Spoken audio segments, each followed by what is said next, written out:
Lei Diogo Feijó, conhecida popularmente como Lei para Inglês Ver. Lei de 7 de novembro de 1831 declara livres todos os escravos vindos de fora do Império e impõe penas aos importadores dos mesmos escravos. A regência, em nome do imperador o senhor Dom Pedro II, faz saber a todos os subditos do Império que a Assembleia Geral decretou, e ela sancionou a lei seguinte. Artigo 1º. Todos os escravos que entrarem no território ou portos do Brasil, vindos de fora, ficam livres. Exceptuam-se: 1º, os escravos matriculados no serviço de embarcações pertencentes a país onde a escravidão é permitida, enquanto empregados no serviço das mesmas embarcações. 2º, os que fugirem do território ou embarcação estrangeira, os quais serão entregues aos senhores que os reclamarem e reexportados para fora do Brasil. Para os casos da exceção número 1º, na visita da entrada se lavrará termo dos números dos escravos, com as declarações necessárias para verificar a identidade dos mesmos, e fiscalizar-se na visita da saída se a embarcação leva aqueles com que entrou. Os escravos que forem achados depois da saída da embarcação serão apreendidos e retidos até serem reexportados. Artigo 2º. Os importadores de escravos no Brasil incorrerão na pena corporal do artigo 179 do Código Criminal, imposta aos que reduzem à escravidão pessoas livres, e na multa de R$200.000 por cabeça de cada um dos escravos importados, além de pagarem as despesas da reexportação para qualquer parte da África. Reexportação que o governo fará efetiva com a maior possível brevidade, contatando com as autoridades africanas para lhes darem um asilo. Os infratores responderão cada um por si e por todos. Artigo 3º. São importadores: 1º, o comandante, mestre ou contramestre; 2º, o que cientemente deu ou recebeu o frete, ou por qualquer outro título a embarcação destinada para o comércio de escravos. 3º, todos os interessados na negociação e todos os que cientemente forneceram fundos ou por qualquer motivo deram ajuda, a favor, auxiliando o desembarque ou consentindo-o nas suas terras. 4º, os que cientemente comprarem como escravos os que são declarados livres no artigo 1º. Estes, porém, só ficam obrigados subsidiariamente às despesas da reexportação, sujeitos, contudo, às outras penas. Artigo 4º.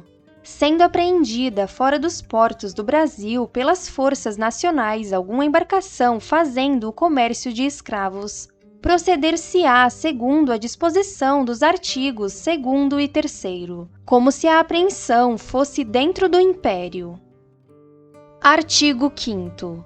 Todo aquele que der notícia, fornecer os meios de se apreender qualquer número de pessoas importadas como escravos, ou sem ter precedido denúncia ou mandado judicial, fizer qualquer apreensão desta natureza, ou que perante o juiz de paz ou qualquer autoridade local der notícia de desembarque de pessoas livres como escravos, por tal maneira que sejam apreendidos, receberá da Fazenda Pública a quantia de R$30.000 por pessoa apreendida.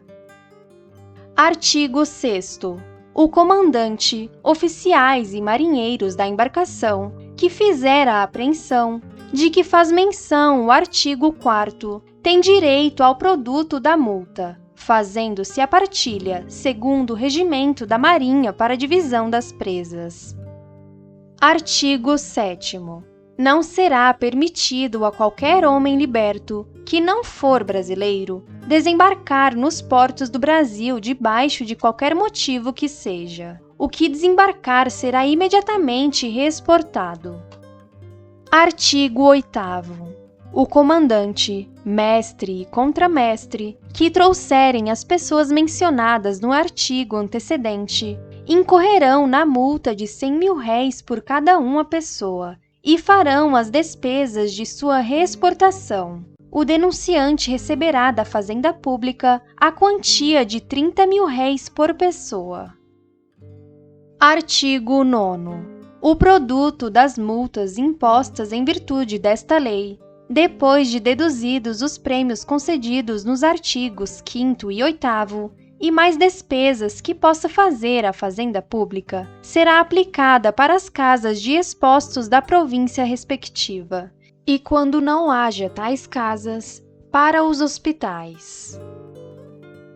Manda, portanto, a todas as autoridades a que o conhecimento e execução da referida lei pertencer, que a cumpram e façam cumprir e guardar tão inteiramente como nela se contém. O secretário de Estado dos Negócios e da Justiça faça imprimir, publicar e correr. Dada no Palácio do Rio de Janeiro aos 7 dias do mês de novembro de 1831, 10º da Independência e do Império. Francisco de Lima e Silva, José da Costa Carvalho, João Braulio Moniz, Diogo Antônio Feijó. Carta de lei, pela qual Vossa Majestade Imperial manda executar o decreto da Assembleia Geral, que houve por bem sancionar, declarando que todos os escravos que entrarem no território ou portos do Brasil vindos de fora ficarão livres, com as exceções nela declaradas, e impondo penas aos importadores dos ditos escravos, tudo na forma acima declarada. Para Vossa Majestade Imperial, ver Antônio Álvares de Miranda Varejão, Afez, Diogo Antônio Feijó. Foi publicada e selada na Secretaria de Estados dos Negócios da Justiça, em 15 de novembro de 1831. João Carneiro de Campos. Registrada nesta Secretaria de Estado dos Negócios da Justiça no L1º, de Leis AFL 98, em 15 de novembro de 1831. Tomás José Tinoco de Almeida. Curta o vídeo e inscreva-se no nosso canal. Clique no sininho para ativar todas as notificações. Siga também a nossa página nas redes sociais.